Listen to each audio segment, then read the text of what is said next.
Welcome to the i5 podcast, the Circus of Fools, probably the final episode of the Circus of Fools series now that the election's over.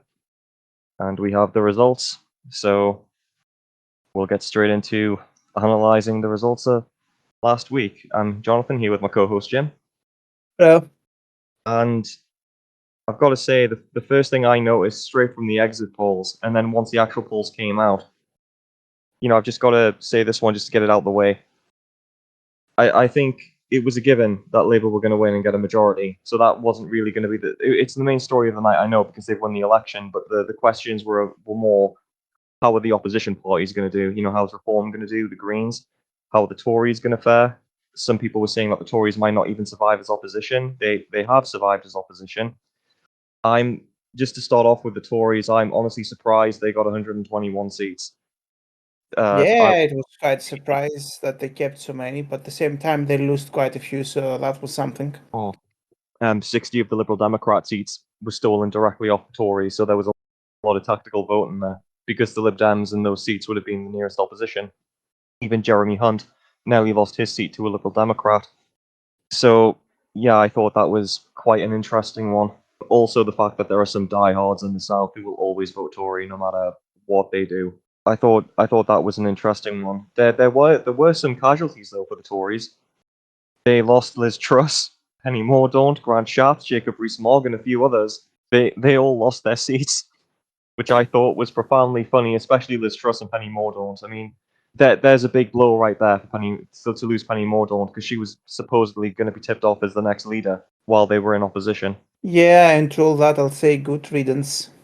But like I said, Ed, it was I never really thought the Tories would be obliterated.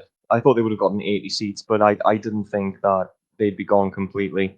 Reform did, to be honest, I thought Reform did well. They were never. I didn't think they stood much of a chance of getting into the double digits. I mean, we'll go into this a bit later. I think some Conservatives voted for Reform, but I think a lot of people who wouldn't have otherwise voted for Reform as well.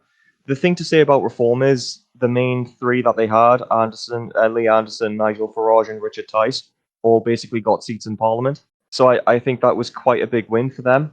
They got 4 seats in total, but the result of that is Nigel Farage is now in Parliament.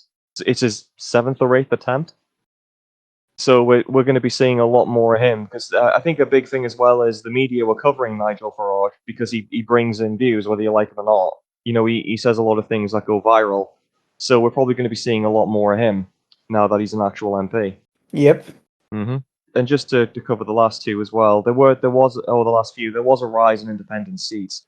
Obviously the Lib Dems went from being in single digits to having 72 MPs, which is a record for them, but 60 of those MPs were, or very low in the double digits rather, 60 of those MPs were stolen directly from the Tories, and I think I am wondering if national service was a factor in that, but that's all speculation. The deeper analysis, though, which I think is more interesting, is the mood is different to 1997. There's more to this than simply Labour now have a majority. I don't think the population is very happy with Labour. It's very simplistic to say that it was anti-Tory sentiment driving it, though I think that is true. If you actually look at the election itself, we have the second lowest voter turnout in UK history, and if we look at actual vote distribution as well, only 34% of the population voted Labour to get 412 seats, while 24% voted for independent seats and independent parties, including Reform and the Greens. Greens who got 4, by the way. That was 24% of the population. That's a huge discrepancy that's huge in representation. 24% of the votes doesn't even get 100, whilst 34 gets 412. It got the majority. So they've got the seats in power, but they don't have the majority of the population who voted for them. Just one more statistic as well. Labour got less votes this election with more or less full media backing, and the right papers, like the Mail and things, criticising him. That got less votes than Jeremy Corbyn, with the media establishment working to bring Corbyn down. Whatever you think of Corbyn, the media had turned on him. Jeremy Corbyn got more votes than Labour during his elections this time. I mean, even though Labour won the election, people still don't trust them. Yeah, yeah, that's absolutely true. I mean, it's really they got the biggest minority, that 34% that got them through, but because it's the past the post system, that effectively allowed them to get that 412 seats. While again, someone like Reform, I think Reform got like 2 million votes or something. They only got 4 seats from that, which is astounding, really. And I think that there's going to be there's a bit of mood with Labour's victory. They've mainly got this because they're not the Tories, and I think the population will be ready to turn on Labour the way they turned on the Tories very quickly if things just do not improve. So if there's more economic stagnation and things like that, I mean, already the Labour are saying right now there's not much money. There may be a difference between policy and rhetoric. Some people are suggesting that maybe Labour's policies will be good in their intention and not be reflective of the rhetoric Labour are pumping out, and that the rhetoric Labour are pumping out is trying to attract the Conservatives voters, the people who would vote for reform. I honestly don't know. I personally think that Labour have been compromised the way the Tories were. Keir Starmer did go to a bunch of parties where people paid for £1,000 for access to him, and you had all of these CEOs like lobbying, and within like days of that, Rachel Reeves dropped the corporate tax. She was going to raise it from 25%. She dropped that. She's come out and said she doesn't really see any problems. Sorry, she doesn't really see a need for a wealth tax. They're saying, they're keeping the two-child benefit cap. They're keeping, a bunch of policies in that are encouraging poverty, especially child poverty. Whatever you want to say about parents having children they can't afford, that's still not the kids' fault. And when you have, you've got Keir Starmer saying, you've got the Labour Party saying that there's no money, but Keir Starmer in the past has suggested things like have a bank holiday for the Lionesses for winning the World Cup or something and making them all dames, which, by the way, making bank holidays, just for the audience, it costs a lot of money to do that because of the amount of money lost in the economy from the bank holiday and other factors. But also the fact that one of the first things Keir Starmer has done is send the foreign secretary over to go and meet Zelensky's representative, and we've given them an aid package like guns, ammunition, bulldozers, all kinds. So that they're finding money to do pretty much the same things the Tories were doing, and they're finding ways to not invest in the same things the Tories weren't investing in. So far, I'm to be honest, I'm not really seeing a lot of difference between Labour and the Tories. What's your take on it? Basically, same shit, different day, isn't Yeah, it? yeah, pretty Like, much. we used to be blue, now we're red, sort of Mm, thing.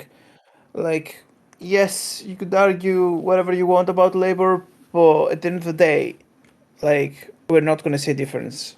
mm, Because, as you said, they already said that they have no money. mm, So austerity is coming. I don't think they're going to touch anything in regards to taxes. mm. Immigration is going to be their way to boost the economy because that's the norm now. Yeah, I Either mean that's what the way, Tories were doing as well. The Rwanda scheme, I think, was just a distraction. It's still the basic principle of bring more immigrants in and hope it boosts the economy. the immigration has been a major issue in Europe as well, and I Mm, think that's the main reason why people are, turning into far right yeah, parties. I mean, did you see what happened in France? yeah, and what almost happened with Le Pen's party as well.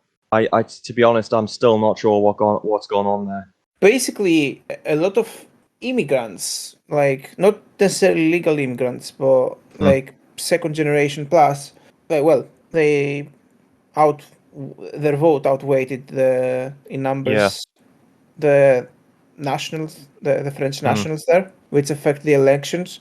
Now mm-hmm, imagine that happening here, but in terms of like a Muslim party or a Jewish mm, party or anything like that. You know what I mean? People see that stuff and mm. get scared. Well, So there were a few pro-Gaza candidates. I can't remember the exact number, but there were a few. The polite way of saying it seems to be people who are pro-Palestine or pro-Palestinian candidates basically won their MP seats. I can't remember how many it was. It was something like 3 to 4. It's definitely single digits. But one interesting one as well is if you actually look at the voter margins, Labour didn't really win by that many votes. And for where reform was involved, again, I don't know if that many Conservative voters would have voted reform and how many were Conservative voters who would vote in reform and how many were just people who wouldn't have otherwise voted. So it's hard to say with reform because not every reform voter is someone who would have necessarily voted Tory.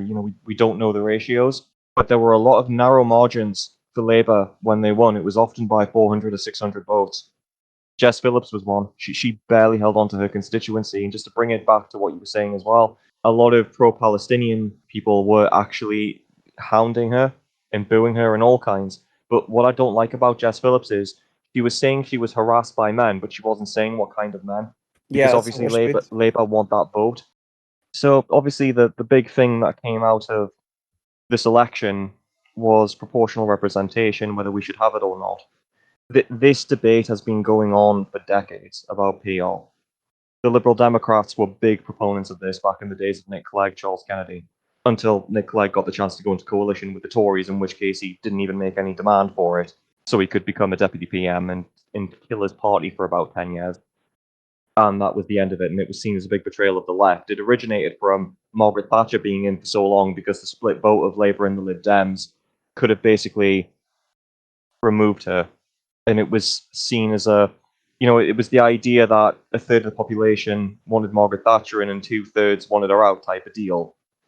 Basically, more people voted against her, which is not technically what they did. They voted for other parties.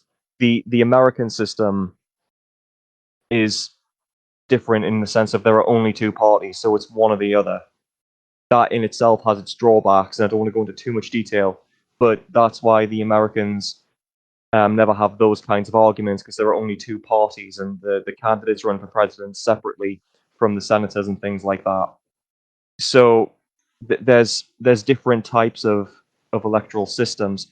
What we currently have is first past the post, without any corruption of that system, because there's a lot of corruption in that system. There's a lot of ideas behind it, one of which is the idea that smaller communities don't get outvoted by the larger communities, so the smaller communities' interests get ignored, and there are other get ignored in that type of thing. But also the fact that first past the post, it's been corrupted so much, and that it more or less protects the big two, the Tories and Labour, as we have seen in this election. And one of its advantages is you can form a government more or less straight away, because one of those two will win. Now, I'm not saying that's a good or a bad thing. It has been absolutely corrupted, the first past the post. The Tories and Labour, while they're in, are forever re-establishing constituencies and manipulating them, making big southern constituencies in order to have a large chunk of people who can only vote for one MP, and a bunch of smaller ones that can produce more MPs for, say, Labour. That's just a hypothetical example. But they're a they re-establish the boundaries all the time to fiddle the system. So what we have first past the post, it's a system that's been very much fiddled with, and it's hard to tell where its advantages begin and where the corruption and the fixing of the system actually end, because they've become so intertwined. So people have been calling for PR for quite a while, and it was always coming from the left. Of course, now Nigel Farage is the one calling for it because of the percentage vote he got for reform and only getting 4 MPs for it. And I think the first question is, just a little bit of background. Nigel Farage, whether you like him or not, has got a history of taking a single issue and making it relevant to the public, getting the public to care about it, whether they're against it or for it, getting himself in the media, getting himself talked about. He's actually very good at that. He did it with Brexit. And some people are hoping, both on the left and the right, I'm on the fence with it, that he'll do the same with PR. And he might actually get PR in place. I personally don't think that the Labour or the Tories will ever go for it. I'm not even sure the Lib Dems will go for it anymore. But I guess question to you, do you think Nigel Farage will actually be able to establish proportional representation in the UK election system? I don't know. That depends on the timing, really, Mm, because we are at a point where people have obviously been fed up with the Tories. But yeah. if he decides to do that at a time where people are equally fed up with Labour and they want something different, then yeah. Mm, Because really, if this doesn't change, there's no way we can get away from Labour or the Tories to something mm, different, like the Green Party, for example. yeah. So in order to do that, he's going to have to do the proportional representation. Saying that also is a bit dangerous, especially considering how many immigrants, legal and not, are coming in, Mm, which will affect the, you know, mm. basically the biggest fear of the PR representation is what happened to France. Yeah, that's actually a big one because one of the cons of PR, as we've seen in Germany as well, it while it does create it can create in theory a parliament more representative of the population, when not corrupted.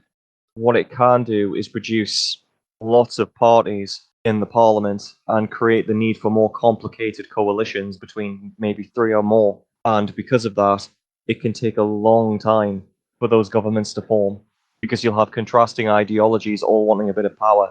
And it can take a long time to get any kind of stable government settled in those kinds of coalitions. So that's one of the downsides of PR, how long it can take when one side doesn't have a big majority. But that's one of the cons of it. One of the pros is, of course, it creates a parliament more representative of the population in the sense of it'll have more MPs, and Reform will probably get more MPs. It's just will a government be able to be formed from that very quickly?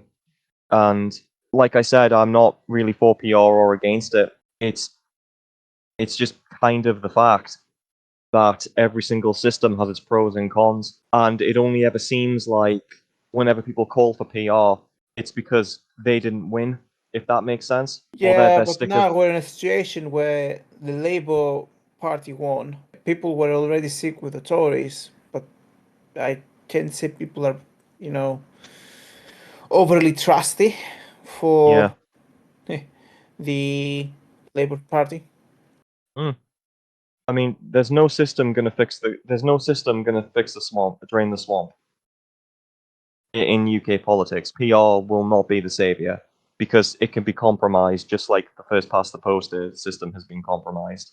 And I think that's maybe something people really underestimate. But I don't think it'll happen anyway, even with Nigel Farage, because like I said, I don't think the Tories or Labour will go for it because, like I said, first past the post absolutely protects them.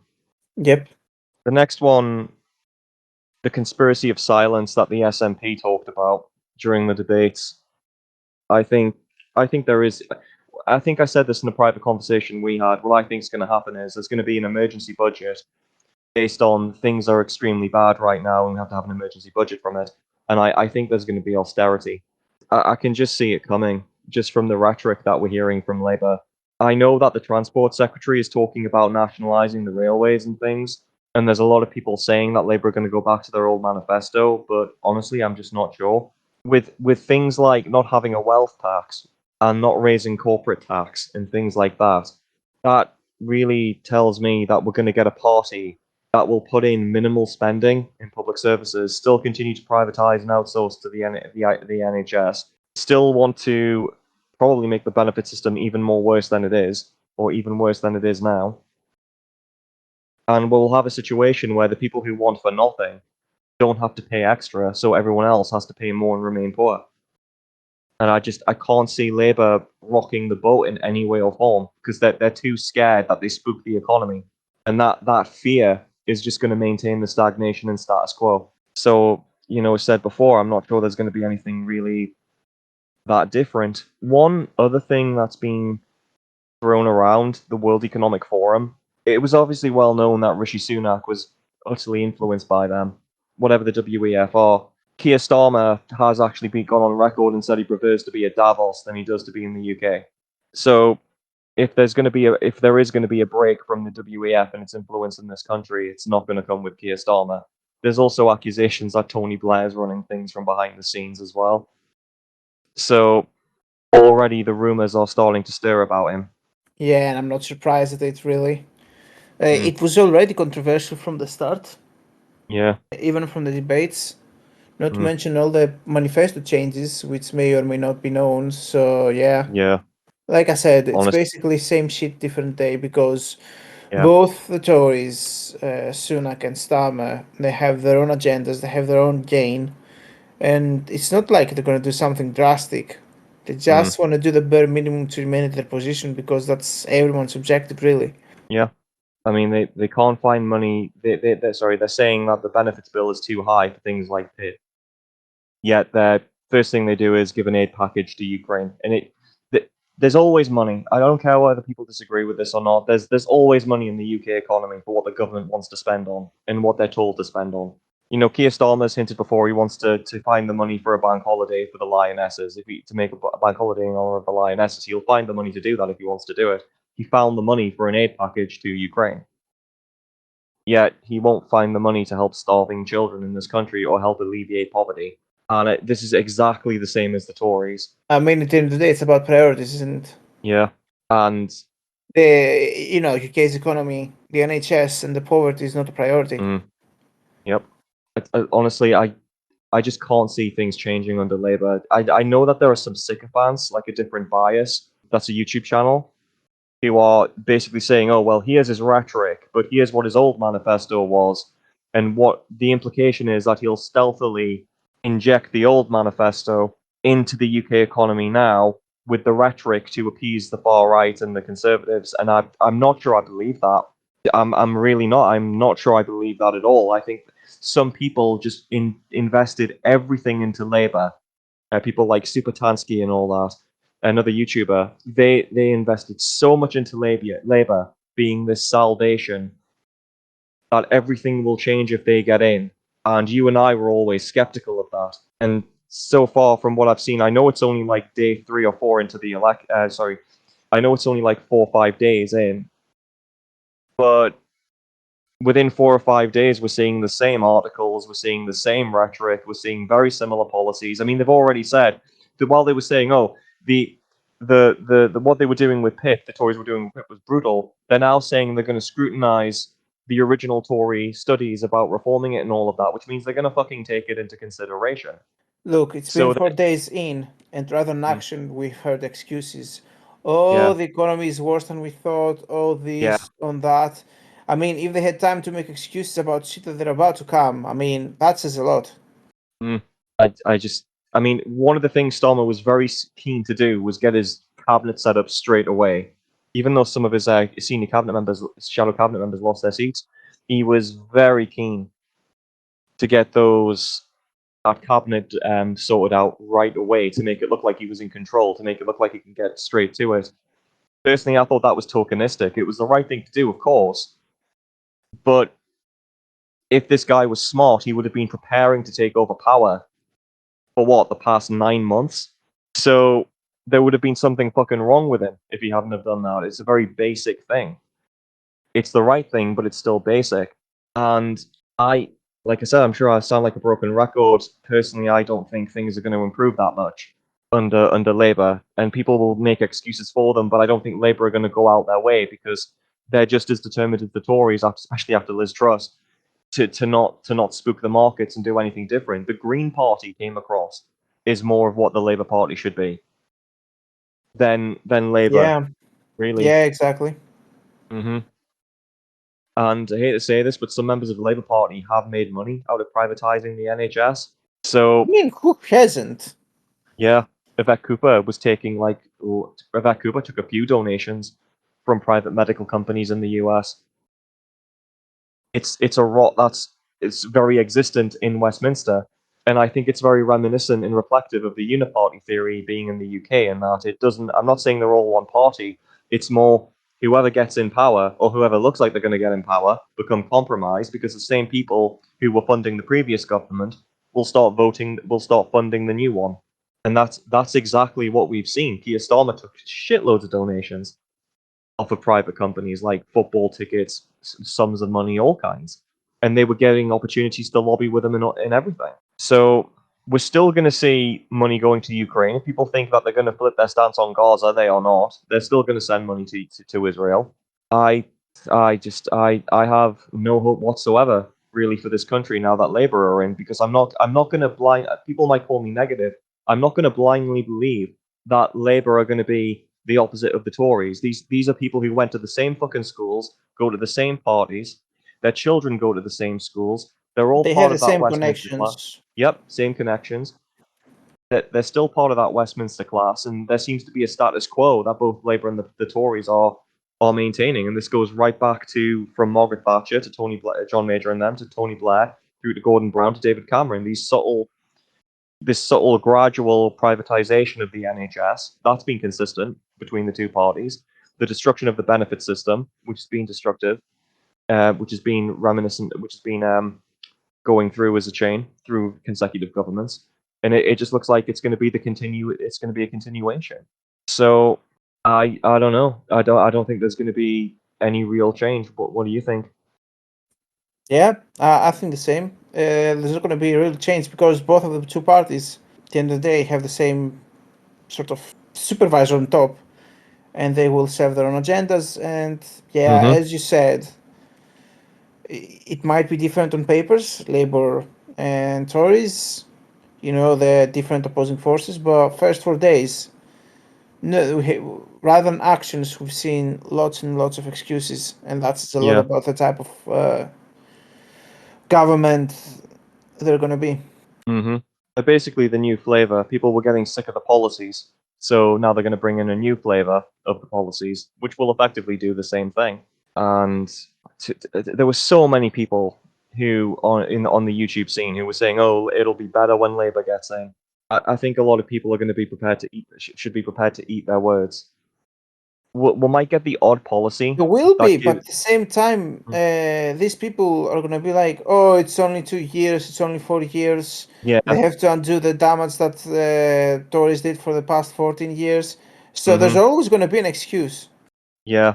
Oh no, what you're listening to is just rhetoric. The policy's not going to reflect the rhetoric. Because remember as well that Keir Starmer's a Blairite. Blair was more Thatcherite than Thatcher in a lot of ways. And again, the idea that Blair may be influencing Keir Starmer is quite horrifying. Although that's just a rumor, I would certainly hope there's not much truth to that. But like I said, maybe I'm jaded and I've seen these things go in cycles. To be honest, what I would say was the difference between Tony Blair and Gordon Brown and John Major and David Cameron being in between them. I would say that things were just less shit under Tony Blair, and that's true. And there was a good economy under Tony Blair as well, but we're not in a good economy anymore. And like I said, I'll believe that the Labour are different than the Tories when I see it. There'll be loads of people. If we get people in the comments defending them, fair enough. You can have your views, and I sincerely hope that if anyone disagrees, that you're right. Labour are going to turn out to be different, but the high of the Tories being kicked out of power ended on election night when they got kicked out of power. Now people are going to look at Labour and ask them, when are things going to get better? And I think from there, we're going to get, as you said, we're going to get the excuses, we're going to get the blame game, and I don't think things are going to improve. No, they won't. They I don't think won't because Ukraine's it's going the same shit. Like, yeah, exactly. I mean, look at Ukraine. to. Things has Yeah, been the war has been happening. We don't hear anything about it, but things has been yeah, getting shittier and shittier. Because even though we don't hear stuff about it, I'm pretty sure both sides they keep losing resources, mm. military power, and all that. That Uh, the Ukrainians have lost another line of defense to Russian tactics. did you hear any of that? Of course, we No, didn't. of course you didn't.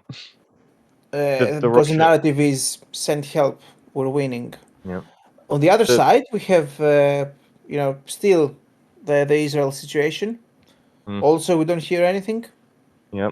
But Mainly because these conflicts aren't going the way that it's getting harder and harder to spin the narratives around these conflicts in a positive way to make the population support them. yeah, and it's not only that, it's also the case that these conflicts, especially with the people's attention span and how that has been developed, Mm. they've become normalized. Yeah. It's become these two conflicts have become part of the norm, Mm-hmm. which I don't see any benefit from. Very true. So yeah, all in all, yes, it's like new government, but really Mm-hmm. it's more of the same, or it seems to Yep. be more of the same. And I know it's only 4 days in, as you mentioned, but Mm. 4 days in, and we already started hearing excuses. Yep. I mean, at this channel, we do keep an open mind and we do try to be fair and we do try to be balanced. And I want Labour to be different, but listening to people like Liz Kendall, especially on in relation to benefits, we're not going to see any change there. Some of her speeches, she was saying the Tories weren't being fucking harsh enough at one point.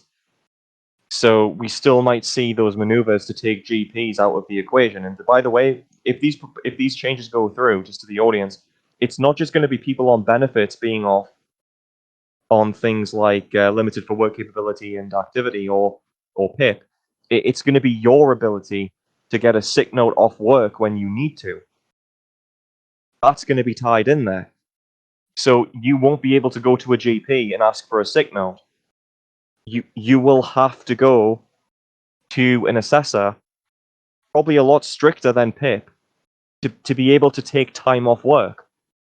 That's what they're wanting to make you do. That they're using reform of PIP and disability welfare to smuggle that in as well through universal things like GPs getting sick note, because it's not just someone on welfare can't get a sick note from the GP. It's we're taking sick notes away from GPs altogether, and you'll have to get a sick note from an assessor. So people on welfare will have to go through that chain, and then when someone who's working, needs to take some time off the sick, say for bereavement or mental health problems or through being physically ill, you'll have to go through a PIP assessment because you won't be able to just hop to your doctor and say, I need a sick note. You'll have to go through the same thing. And chances are that assessor will say no because companies will be saying to the government, we don't want people having access to be able to easily take time off work and claim their right to be on the sick. Now, Labour hasn't articulated that as a criticism. They didn't do it when they were in opposition, and they're not doing it now. And I'm not really hearing a lot of specifics about what they're going to do. I've heard people on their behalf outside of the party spinning things and saying what they think, but I don't know. I mean, even the NHS secretary, he was on BBC a while ago talking about how he thinks privatization would be good to assist the NHS and get it back on its feet. But you're still talking about an excuse to privatize the NHS. You're seeing the same things, the same themes, just with a different spin. So, again, I'm sounding like a broken record here.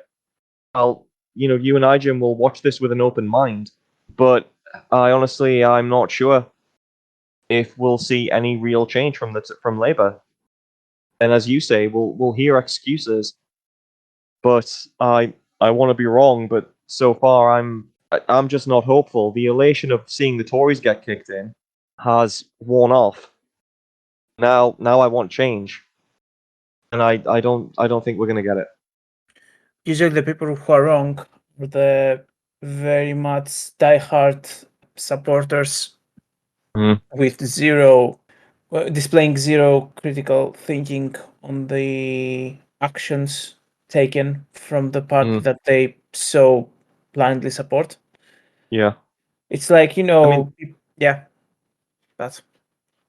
a different bias has his his entrenched position of, oh well, no, what you're talking about is just the rhetoric. The policies are going to be different from that. That's just the rhetoric, and I'm not so sure,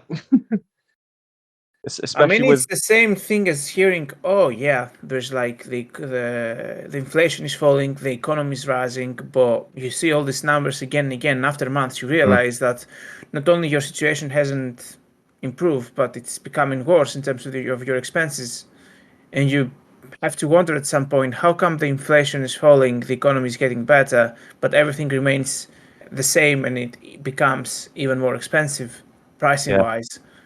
So if the economy is better, why are my bills not getting any cheaper? yep, Why are the different stuff in the supermarket like food is the same, doesn't become cheaper? mm-hmm, So there's always going to be numbers to prove a certain policy right, but when it comes to actually tangible facts of like how these policies affect you to mm, and to your everyday life, you won't see any improvement. On the contrary, you may mm, see the the opposite of that. yeah.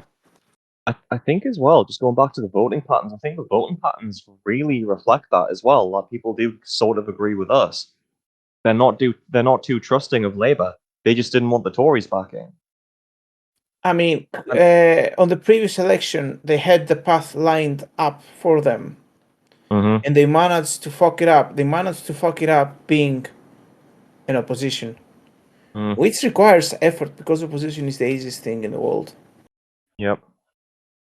A couple of points as well. Jeremy Corbyn running as an independent won his seat. so he's still a member of parliament. But Jim and you and I talked about a candidate, Faiza Shaheen, who Labour got rid of while she was running. And she actually split, she didn't win her seat, but she split the vote between Labour and herself. And had those votes combined, they could have kept Ian Duncan Smith out of his seat. They could have kicked him out. I mean, I'm not sure. I mean, it would depend on how many people voted for her just as an alternative to Labour. I fully appreciate that. But it's highly likely had Labour just left her in, they would have gotten rid of Ian Duncan Smith as well. But Labour should have really had a bigger majority. The fact that the Liberal Democrats took 60 seats off the Tories says a lot for what Labour should have done. So I don't know. It's strange having a situation where there's a big majority for one party, but the popular support isn't there. 34% is not being popular, No. because you have a bigger percentage. Also, the elephant in the room, which I haven't seen being addressed from the media, is like the amount of people that didn't vote. Yeah.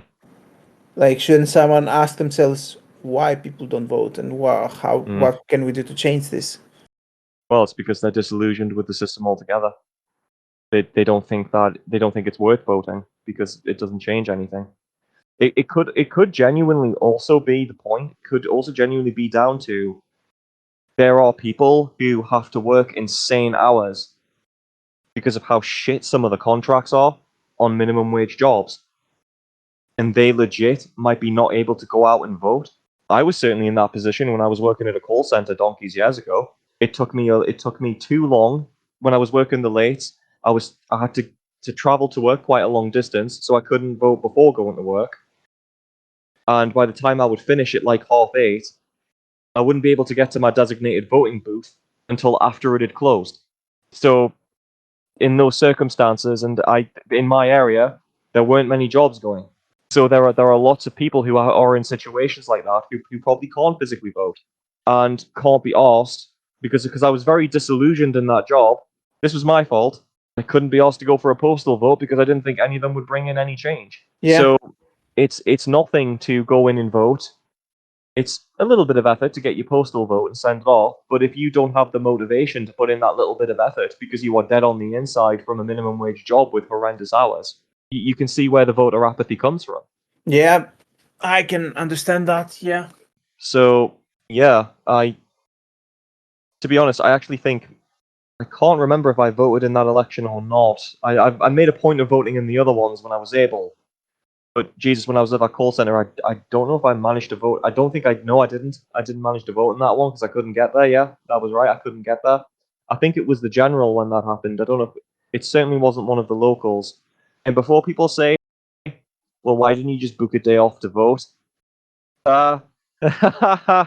Try getting a day off when you want it at a call center, especially the third party ones. It can be a fucking nightmare trying to get any holidays when you want them. But that's a horror story for a different day. But yeah, I don't actually have too much left to say on the election results. Jim, do you have anything else you want to add? No. Cool. Well, that is the last episode of the Circus of Fools. Not the YouTube channel, just that series, because that was the Circus of Fools for the UK election. We'll probably bring it back for the American election when we cover that, whenever it happens, because there's probably a lot we can laugh at with that one, but we will cover the American election when that happens. Now that this series is over, we're going to go back to our normal programming. So the next program we have will be one hosted by Jim, talking about the current situation in Greece. That'll be the next one out after this, as we'll get back to our more regular schedule, because we have a lot of material that we need to get back to. Well, I need to get back to editing to get on. I'll get back on that. Just we have to put a bit of a stop on everything to cover the election, which is now over. This was the Circus of Fools. I was your host, Jonathan, along with my co-host, Jim. Yo. And don't forget to hit the trinity of the like, share, and subscribe. Hope you had fun during the election, guys. Bye now. Bye.